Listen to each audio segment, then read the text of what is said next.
Next, what we're going to be doing is setting up the controls for the spine, so we've got actual control shapes to control the clusters instead of the C's back here.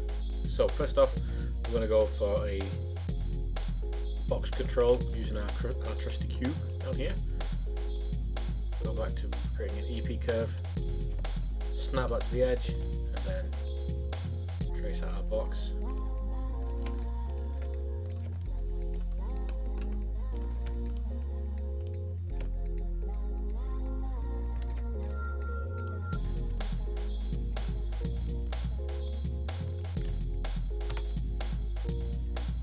And then we've got this.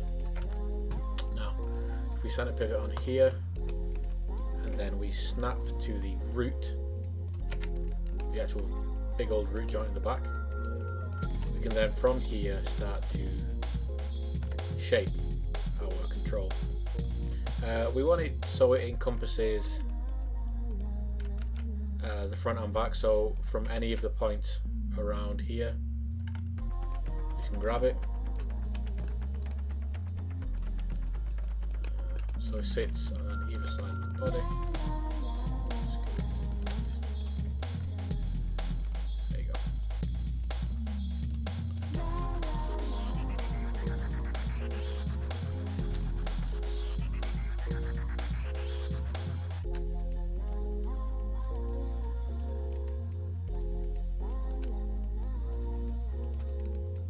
So something like that. And then we want to make a simple curve control like this, and then we want to snap that to spine 1, which is all the way down there. So let me just actually move this guy into a better position so that we're not obstructing other controls.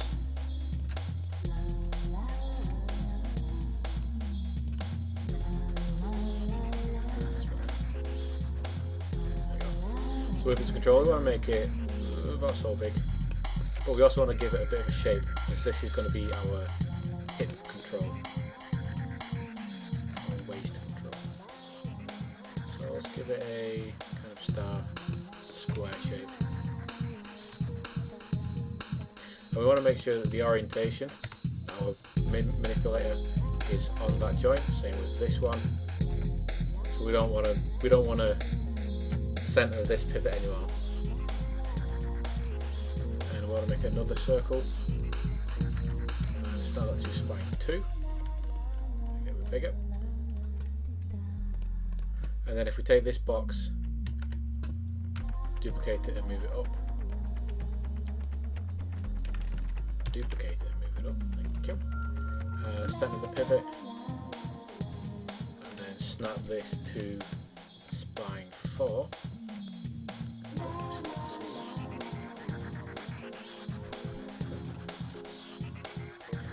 And then we want to shape this better so it will fit our torso a bit better.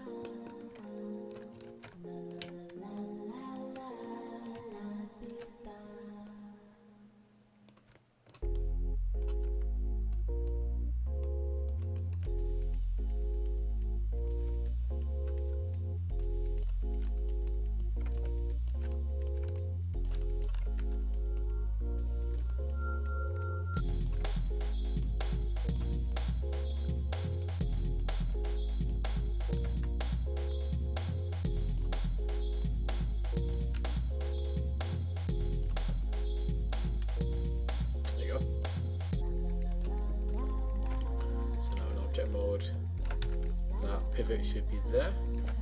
And now we're going to actually make a bit of a different shape. We're going to make a two-sided arrow to represent our back control.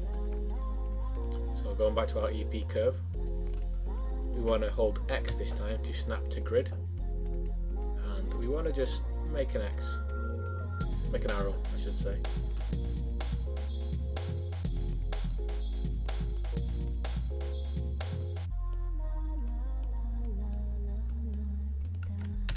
Like that. using the grid as a little graph chart. Now obviously our manipulator is going to be all the way down here, but we want this to be here on our neck joint here, so let's just move it up using D just to move it into the right position, and then using D and V to snap to that joint there. So this joint will be orientating here, this joint will be orientating here, here and here, and here. Okay, that'll do that as well.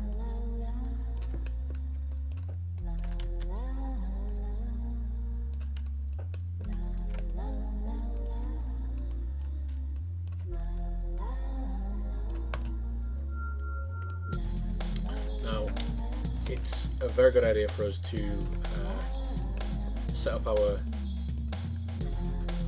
controls with no history, no transform, nothing that will affect future movements. So go through and select everything,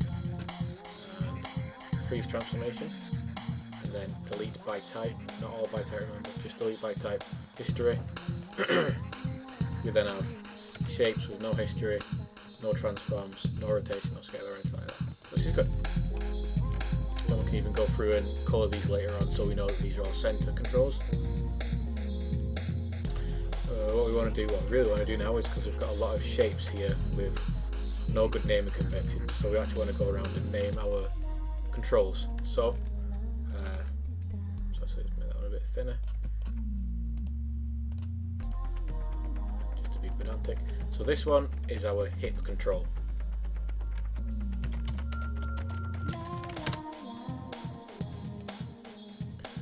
Our next one is our waist, either our waist control or our hip shake.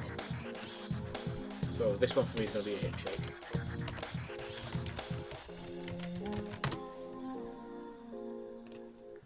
Next one, because this is going to be a control on our abs, we're going to call this ab control.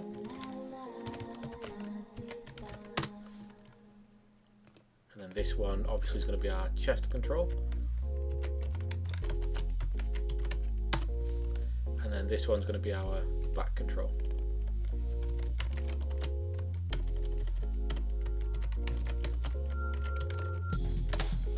Cool. So now we actually want to parent these to their representative origin points or things we want to be controlling with.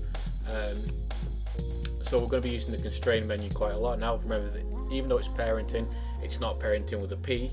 On the keyboard it's parenting with a constrain. So let's go with the hips first.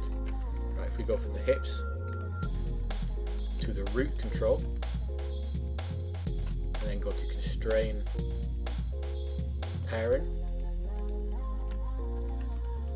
we now control the root control without breaking any direct connections to the rest of the rig. Okay. Before we carry on, we need to make sure that our constraints are set up how we want them to be.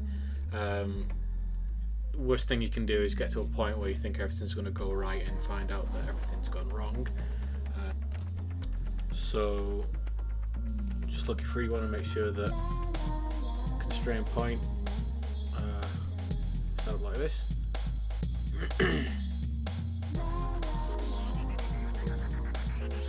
Maintain offset selected. So we want this control to be controlling this cluster point. So going through, select the control first, and then select the cluster point, and then point constraint.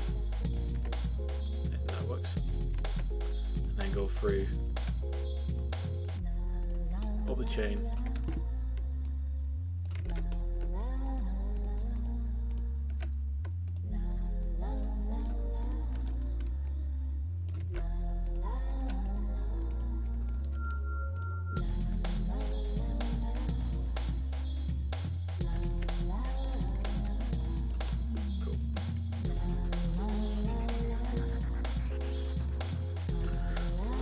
our controls should be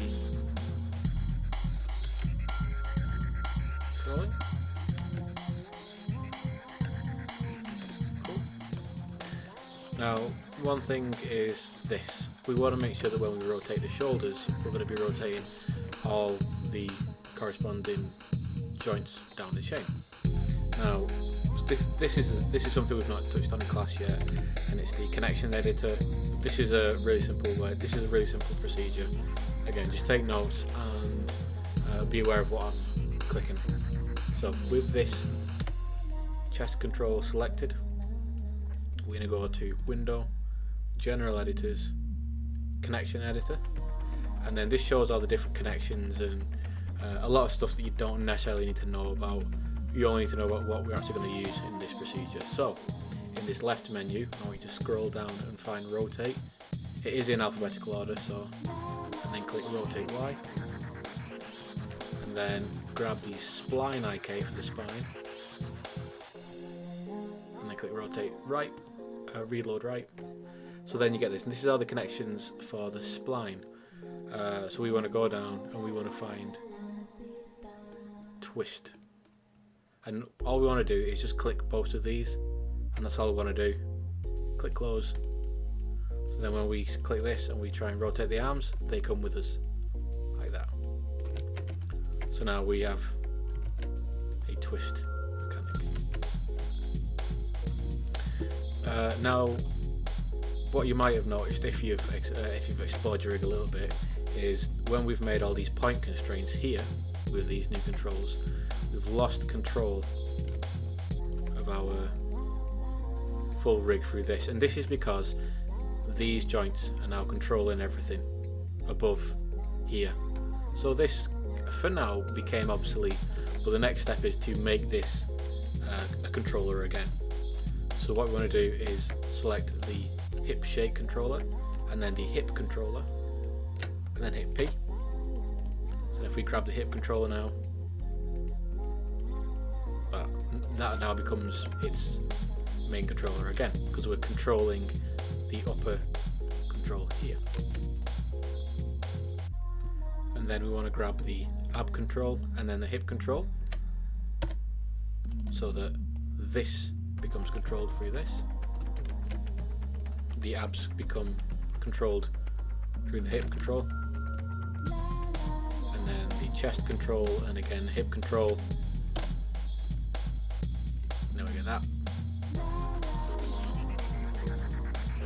Now the last one to do would be the back control, but instead of placing that to the hip, we want this to be controlled by the shoulders or the chest control.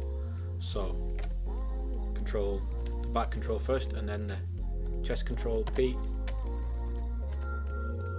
and then that moves with that. And then we move the full rig like so. Lovely. So at this point we've got most of the body done. We've got a lot of control inside the rig.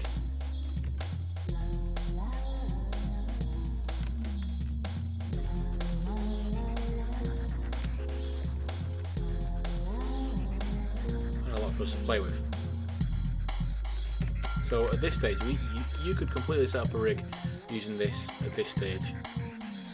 Although we've not got any hand controls, you've still got quite a lot of control within the main column, the main torso.